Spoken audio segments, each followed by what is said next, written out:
இப்போ போலீஸ் அந்த பொண்ண விசாரிக்கணும்னு அவள கூப்பிடுறாரு. உன் முதலாளி திவ்யா இறந்துட்டாங்க.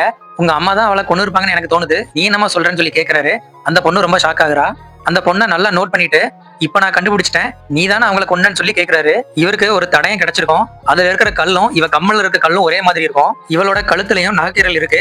இவளோட நகத்துல செக் பண்ணி பார்த்தா அதுல கொஞ்சம் ஸ்கின் ஒட்டி இருக்குது. அது செத்து போன திவ்யாவோட தான் அப்படின்னு இவர் கண்டுபிடிக்கிறாரு. இப்ப இந்த பொண்ணு உண்மையை ஒத்துக்கிறா.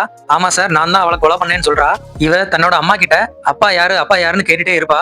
அதுக்கப்புறம் தான் அம்மா உண்மையை சொல்றாங்க. முதலாளி தான் உன்னோட அப்பான்னு சொல்லி. அப்புறம் தான் இவளுக்கு சந்தோஷமா இருக்கு. நம்ம எப்படி வசதியா வாழ வேண்டியவங்க இப்படி இருக்குமேன்னு சொல்லி கற்பனை எல்லாம் பண்ணி பாக்குறா. அந்த ஆளும் இந்த பொண்ணு மேல ரொம்ப அக்கறையாவே நடந்துக்கிறாரு. ஆனா அவரோட ஒய்ஃபுக்கு அவளையும் பிடிக்கல, அந்த பொண்ணையும் பிடிக்கல. ரெண்டு பேரையுமே ரொம்ப அடிமை மாதிரி நடத்துறா.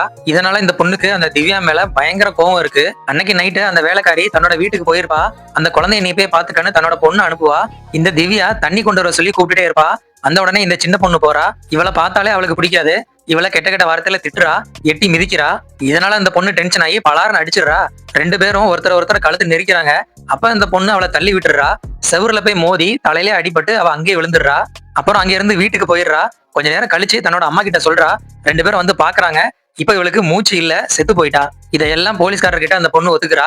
அந்த பொண்ணை அரெஸ்ட் பண்ணி கூட்டு போயிடுறாங்க.